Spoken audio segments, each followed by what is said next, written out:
It's law of mass action. This is the first and important topic of this chapter.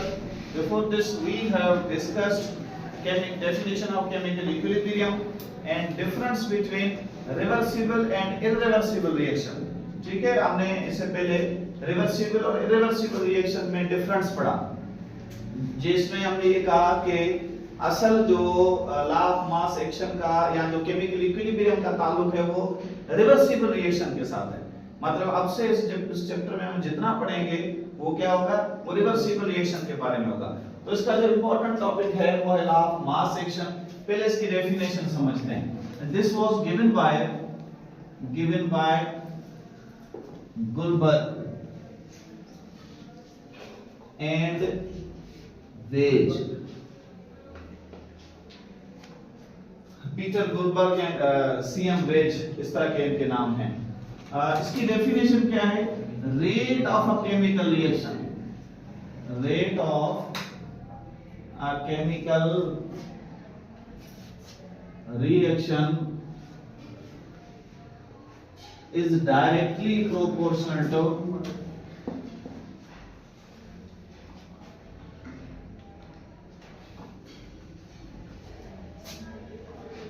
the molar concentration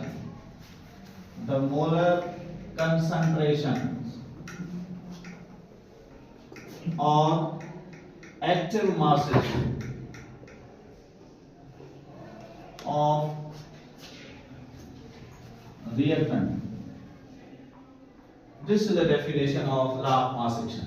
इसकी definition याद रखना है, क्योंकि हम जब केमिकल काइनेटिक्स वाला चैप्टर पढ़ेंगे उसमें दोबारा हम इसकी बात करेंगे। रेट ऑफ रिएक्शन किस पे डिपेंड करता है। देखें, हमारे पास ये एक रिएक्शन है, ए रिएक्टेंट है और बी इसकी प्रोडक्ट है। A is reactant and B is product. This is the reversible reaction. Book में ए बी रिएक्टेंट और सी डी प्रोडक्ट इस तरह लिखा गया है, लेकिन मैं इसको थोड़ा सिंपल वे में चलाऊंगा ताकि हमें बातों को समझने में आसानी हो। तो वी विल जस्ट राइट ए और बी। यहाँ पे हमारे पास x मोल है, ए के x मोल, क्योंकि रिएक्टेंट के साथ यहाँ पे जो लिखा हुआ होता है ये उनके नंबर ऑफ मोल्स होते हैं। तो यहाँ पे फॉर सपोज मैंने लिखा x और इसके फिर y मोल बनते हैं। x moles of A are reactant and y moles of B is product। तो अगर मैं इस रिएक्शन के रेट की बात करूं, लॉ क्या कह रहा है? Rate of a chemical reaction is directly proportional to the molar concentration या एक्टिव मास ऑफ रिएक्टेंट। मतलब मैं लिख रहा हूं ये है रेट ऑफ रिएक्शन, लेकिन यहां पे हमारे पास दो किस्म का रिएक्शंस, दो किस्म के रिएक्शंस है ना। एक हमारे पास फॉरवर्ड रिएक्शन जा रहा है, रिवर्सिबल है, तो एक बैकवर्ड भी होगा। हमने पिछले लेक्चर में ये भी पढ़ा था कि जब फॉरवर्ड डायरेक्शन में रिएक्शन होगा उस वक्त रिएक्टेंट ए होगा, जब बैकवर्ड डायरेक्शन में रिएक्शन होगा उस वक्त रिएक्टेंट आपका बी होगा। ठीक है, यानी when reaction proceeds from left to right, ये फॉरवर्ड डायरेक्शन है, और when reaction proceed from right to left, ये रिवर्स डायरेक्शन है या बैकवर्ड डायरेक्शन है। तो रिवर्स या बैक, इसलिए हमें दो यहाँ पे लिखने पड़ेंगे। पहले मैं लिखूंगा rate of forward direction, forward direction is directly proportional to molar concentration of reactant A power x। इनका जो कोफिशिएंट होता है, जो नंबर ऑफ मोल्स होते हैं, वो कोफिशिएंट की फॉर्म में आ जाता है। ठीक है, ये जो लफ्ज कंसंट्रेशन है बेटा, इसको थोड़ा समझें। मैंने इसमें पहले भी आपके साथ बात की है कंसंट्रेशन। मैं इसको शॉर्ट करके CONC लिख रहा हूं, कंसंट्रेशन। एक तो वो हम पढ़ते हैं ना कंसंट्रेटेड, यानी कि सल्फ्यूरिक एसिड कंसंट्रेटेड है, मतलब गाढ़ा है, उसमें पानी वानी नहीं है, वो प्योर सल्फ्यूरिक एसिड है। ठीक है, कंसंट्रेटेड नाइट्रिक एसिड। दूसरा वो इंग्लिश में कंसंट्रेशन, भाई कंसंट्रेट करें मतलब फोकस करें, तवज्जो। लेकिन यार ये जो कंसंट्रेशन है इसका मतलब है आपके पास कितने number of moles of solute, number of moles of solute कितने हैं पर वॉल्यूम ऑफ सॉल्वेंट, ठीक है, ये याद रखना। कंसंट्रेशन क्या है, कितने number of moles of solute, कितने वॉल्यूम ऑफ सॉल्वेंट में पड़े हैं।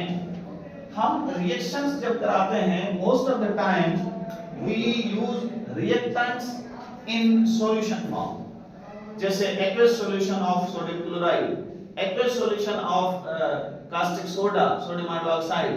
तो और टेस्ट ट्यूब में हम उनको वॉल्यूम फॉर्म में लेते हैं, बीकर्स में उनको लेते हैं, तो they are used in their concentration form. तो यानी कि हम यहाँ पे कह रहे हैं कि A के कितने मोल पर डीएम क्यूब हैं। नंबर ऑफ मोल का यूनिट क्या है, मोल, और वॉल्यूम का यूनिट क्या है, डीएम क्यूब, या इसको हम mole MOL upon litre, because litre is also equal to DM cube. Mole पर लीटर कहें, मोल पर डीएम क्यूब कहें, this is the unit of concentration. और हमारी आसानी के लिए इसको कैपिटल M से शो करते हैं। एक बार हमने कैपिटल M पढ़ा था किसके लिए, मोलर मास के लिए, और यहां पे हम कैपिटल M कह रहे हैं कंसंट्रेशन का यूनिट है।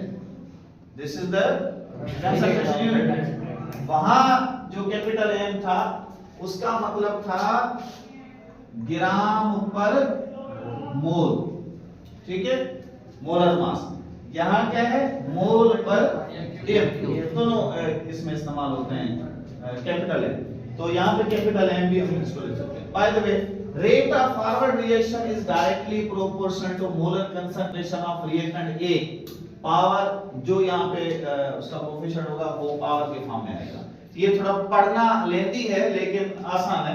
यानी आपने क्या कहा, rate of forward direction is directly proportional to, ये जो स्क्वायर ब्रैकेट्स हैं they are called concentration brackets, मतलब इनको मोलर कंसंट्रेशन की वजह से लिखते हैं। तो molar concentration of reactant A, अगर मैं इसको रेट को R करके इसको F फॉरवर्ड दे दूं, is equal to sign of proportionality को मैं हटाऊंगा, तो यहां पे मैं दूंगा K कांस्टेंट, लेकिन इस कांस्टेंट को भी मैं छोटा सा F लगा दूंगा ताकि ये फॉरवर्ड वाला कांस्टेंट हो जाए, ठीक है।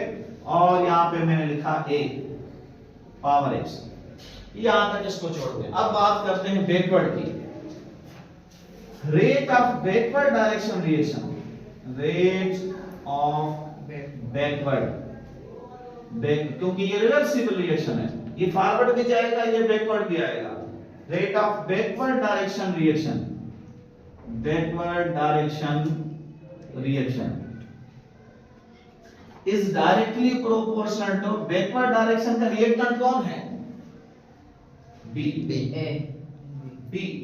क्योंकि अब रिएक्शन ऐसे आएगा ना, बैकवर्ड डायरेक्शन जब रिएक्शन आएगा तो ये रिएक्टेंट होगा, A प्रोडक्ट होगी, ठीक है। तो यहां पे मैंने लिखा B पावर Y, B का कोएफिशिएंट Y, तो इसको मैं रेट R लिखूंगा, B लिखूंगा, बैकवर्ड का rate is equal to K B, B for backward, और यहां पे मैंने लिखा ये आ गया B Y। तो I have just written the rate equations of both forward and backward direction reactions। मैं इनको कहता हूं रेट इक्वेशन, ये हम आगे पढ़ेंगे अगेन रेट इक्वेशन क्या है, इसको रेट इक्वेशन कहते हैं, ठीक है।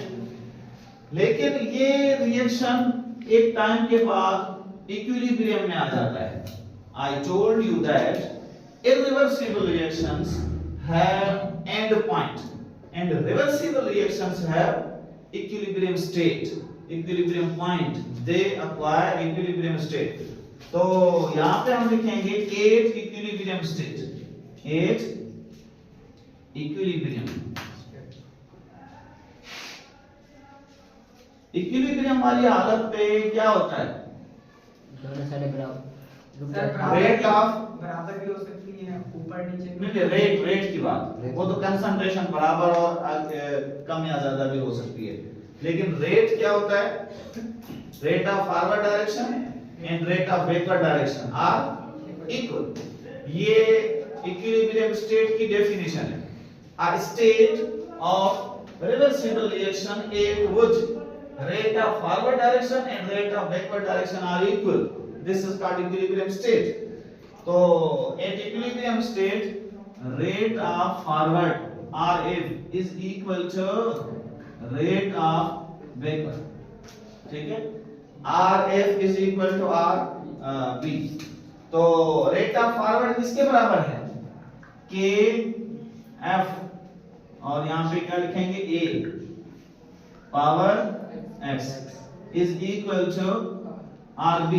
RB किसके बराबर है? KB और यहाँ पे B power Y. So rate of forward is equal to rate of backward. ये rate of forward की वैल्यू, rate of backward की वैल्यू.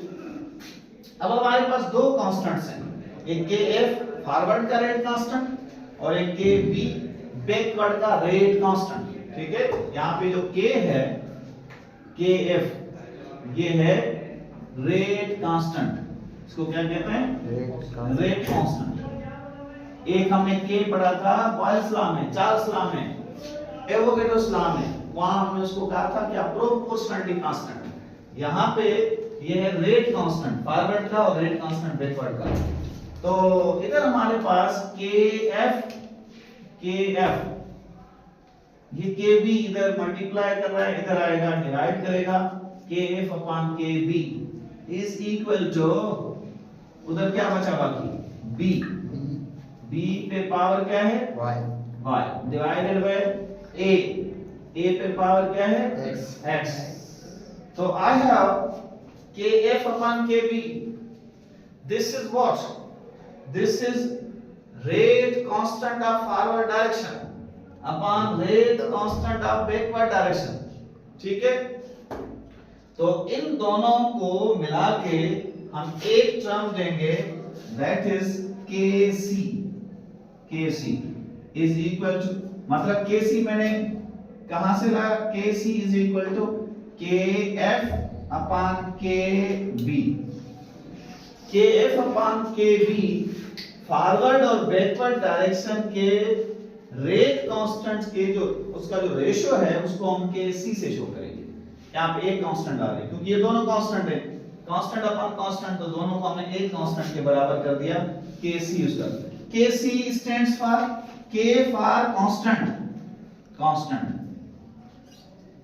और C for concentration. C for concentration. बच्चे समझते हैं C फॉर कांस्टेंट. जवाब है नो. C फॉर कांस्टेंट नहीं है, K फॉर कांस्टेंट है. यहाँ C फॉर कंसंट्रेशन याद रखना. तो KC इज इक्वल टू, आगे क्या लिखा हुआ है? B power Y upon A power X. ये जो इक्वेशन आपके सामने आई है बेटा, इस इक्वेशन में हमें क्या नजर आ रहा है? This is KC is equal to product upon reactant. B product है ना सामने वाली इक्वेशन में? जी सर. प्रोडक्ट की कंसंट्रेशन अपॉन रिएक्टेंट की कंसंट्रेशन. KC को, ये तो मैंने आपको उसका शॉर्ट फॉर्म बता दिया, K constant C constant. KC का पूरा नाम है इक्विलिब्रियम कांस्टेंट. क्या नाम है इसका पूरा? Equilibrium constant. यानी this KC is called equilibrium constant. इसको कहते हैं equilibrium constant. और अगर मैं ये लिखूं KC is equal to B, क्या है? प्रोडक्ट है. प्रोडक्ट, लेकिन सिर्फ प्रोडक्ट नहीं लिखूंगा, मैं लिखूंगा प्रोडक्ट ऐसे, यानी मोलर कंसंट्रेशन ऑफ प्रोडक्ट. क्योंकि अगर मैं ये ब्रैकेट ना दूं तो इसका मतलब है आप प्रोडक्ट का मास लिख रहे हैं, आप प्रोडक्ट का वॉल्यूम लिख रहे हैं, आप प्रोडक्ट के मिलीग्राम क्या लिख रहे हैं आप प्रोडक्ट के. तो ये ब्रैकेट्स लगाकर हमने कहा हम प्रोडक्ट की कंसंट्रेशन लिख रहे हैं. Product upon molar concentration of reactant. तो ये हमारे पास जो फाइनल बात आ गई है. आप पहली बात, लॉ ऑफ मास एक्शन की इक्वेशन यहाँ पे खत्म होती है. ठीक है? लॉ ऑफ मास एक्शन की जो इक्वेशन है वो बता रही है कि equilibrium constant KC is equal to molar concentration of product upon molar concentration of reactant. लेकिन कब? When there is equilibrium state, जब ये रिएक्शन इक्विलिब्रियम वाली हालत में है तब। क्यों? क्योंकि इस रिएक्शन की और भी तो हालतें हो सकती है ना, यानी कि रिएक्शन होते हुए तो इक्विलिब्रियम वाली हालत नहीं होती। जब रिएक्शन इक्विलिब्रियम वाली हालत में आ जाए, रुक जाए, रिएक्टेंट और प्रोडक्ट की कंसंट्रेशन कांस्टेंट हो जाए, आपको लगेगा रिएक्शन रुक गया है, फिर आप उस रुके हुए कंडीशन पे प्रोडक्ट की कंसंट्रेशन डिवाइडेड बाय रिएक्टेंट की कंसंट्रेशन करोगे, आपको एक वैल्यू मिलेगी। That value will be the equilibrium constant for that particular reaction. Her reaction का इक्विलिब्रियम कांस्टेंट अपना अपना होता है, और ये हम 25 degree centigrade temperature and 1 atm pressure पे लेते हैं, जो स्टैंडर्ड एक वैल्यू होती है। तो ये प्रोडक्ट अपॉन रिएक्टेंट, याद रखना, रिएक्टेंट अपॉन प्रोडक्ट नहीं है, प्रोडक्ट अपॉन रिएक्टेंट है। अब ये जो Kc है, इस फॉर्म में हम एक दो इक्वेशंस को लिखेंगे। फॉर सपोज मेरे पास एक इक्वेशन है H2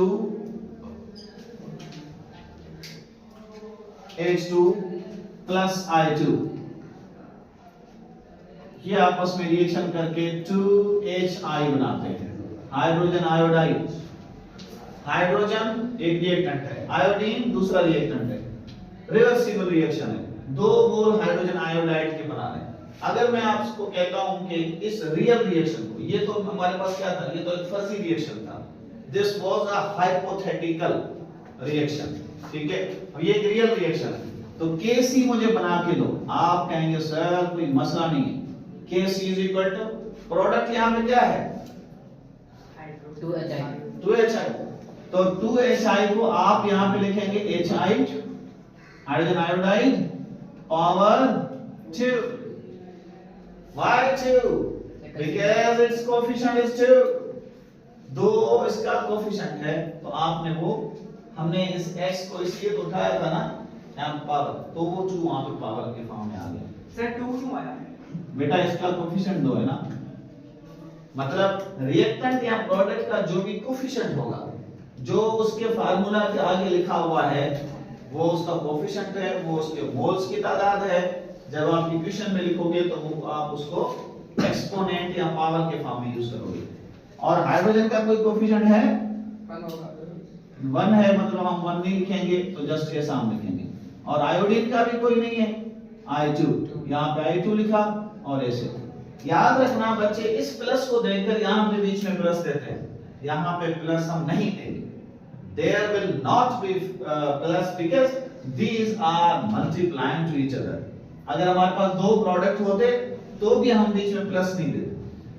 1 ये प्रोडक्ट अपॉन रिएक्टेंट, इनको इसको जो भी इसकी वैल्यू होगी 5 है फॉर सपोज, 5 का स्क्वायर क्या आएगा 25 आएगा, 25 डिवाइडेड बाय फॉर सपोज इधर 3 इधर 3 है, 3 3 दा 9, 25 को 9 से डिवाइड करेंगे, जो जवाब आएगा वो इस रिएक्शन का Kc वैल्यू होगा।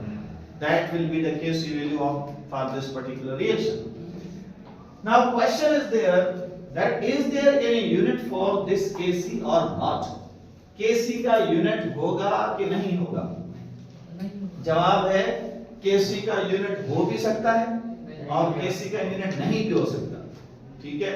हम ये आगे इसको डिस्कस करेंगे कि Kc का यूनिट होगा या नहीं होगा। फिलहाल आप यहाँ तक इसको लिखेंगे आप सीरीज के लिए। बेटा ये जो लॉ ऑफ मास एक्शन है, law of mass action is for about 3 things. इसमें आप ओवरऑल 3 चीजों से हमारा वास्ता पड़ रहा है। हमारा वास्ता पड़ रहा है रिएक्टेंट की मोलर कंसंट्रेशन से, हमारा वास्ता पड़ रहा है प्रोडक्ट की मोलर कंसंट्रेशन से, और आखिर में हमें जो चीज मिली दैट वाज क्या, equilibrium constant Kc। This is equilibrium constant, इसका नाम आपको आए Kc जस्ट नहीं, this is equilibrium constant Kc। अब मैंने आपसे कहा कि हर रिएक्शन का Kc वैल्यू अपना अपना होता है। लाइक अब आप इसकी यूनिट वैल्यू हम करेंगे, जब हम इसके प्रॉब्लम्स करेंगे हमें पता चलेगा। फॉर सपोज हमें जब डेटा मिलेगी, हमें रिएक्टेंट की कंसंट्रेशन प्रोडक्ट की कंसंट्रेशन मिलेगी, हम ये मालूम करेंगे। एक और बात, याद रखना कि Kc की value is only for equilibrium state. Reaction equilibrium state मतलब this value is only at equilibrium state. Equilibrium state, अगर इक्विलिब्रियम स्टेट नहीं है तो फिर उसको हम कहते हैं कि इनिशियल, उसको हम कुछ और नाम भी दे सकते हैं, वो हम टॉपिक में आगे पढ़ेंगे। मैं आपको बस लास्ट में इसका एक यूनिट बताऊंगा कि कैसे, मैंने कहा कि इसका यूनिट हो भी सकता है और इसका यूनिट नहीं भी हो सकता। तो उस हवाले से हमारे पास जो है वो लाइक मैं इसी की मिसाल दूं, आप कहेंगे sir Kc is equal to hydrogen iodide पे स्क्वायर। हाइड्रोजन आयोडाइड का मोलर कंसंट्रेशन क्या होगा, मोल पर डीएम क्यूब, ये इसकी मोलर कंसंट्रेशन का यूनिट है। तो इसके ऊपर फिर स्क्वायर भी है, स्क्वायर की वजह से मोल भी स्क्वायर हो गया, डीएम हो जाएगा 6, ठीक है, अपॉन हाइड्रोजन का यूनिट क्या होगा, हाइड्रोजन की मोलर कंसंट्रेशन का मोल पर डीएम क्यूब, और आयोडीन के लिए भी मोल पर डीएम क्यूब। क्योंकि आप केसी वाली इक्वेशन में मोलर कंसंट्रेशन के अलावा कुछ भी यूज नहीं कर रहे कि आपको कंफ्यूजन हो कि इसका यूनिट कुछ और होगा, आप तो मोलर कंसंट्रेशन यूज कर रहे हैं। वो डिपेंड करेगा कि आपके पास रिएक्टेंट कितने हैं, प्रोडक्ट कितने हैं, आप उनके यूनिट। तो देखिए ये भी 2 हो गए, mole into mole square, DM cube into DM cube, DM 6 होगा। मतलब ये यूनिट और ये यूनिट आपस में क्या हो गए, कैंसिल। इसका मतलब है कि हाइड्रोजन आयोडाइड वाली इक्वेशन का Kc उसके लिए Kc का कोई यूनिट नहीं होता, Kc has no unit here. But ऐसा भी नहीं है कि हमेशा Kc का यूनिट नहीं होता। तो हम दूसरी मिसालें पढ़ेंगे, उसमें हम ये कहेंगे कि Kc का यूनिट होता है, ठीक है, इट इज आल्सो पॉसिबल। और एक और बात थोड़ा आपको मैं ये भी बता दूं कि हम सिर्फ Kc पे गुजारा नहीं करेंगे, यहाँ पे Kx पढ़ेंगे, Kn पढ़ेंगे और Kp पढ़ेंगे, ये तीनों, ठीक है करिए। और हमारे पास एक Qc भी आता है, Kc। तो ये क्या है, ये हम आने वाले लेक्चर में पढ़ेंगे। मेरे लेक्चर्स देखते रहिएगा और YouTube चैनल मेरा सब्सक्राइब करें, लाइक करें, शेयर करें। अल्लाह ताला आपको कामयाब करे। Wish you luck.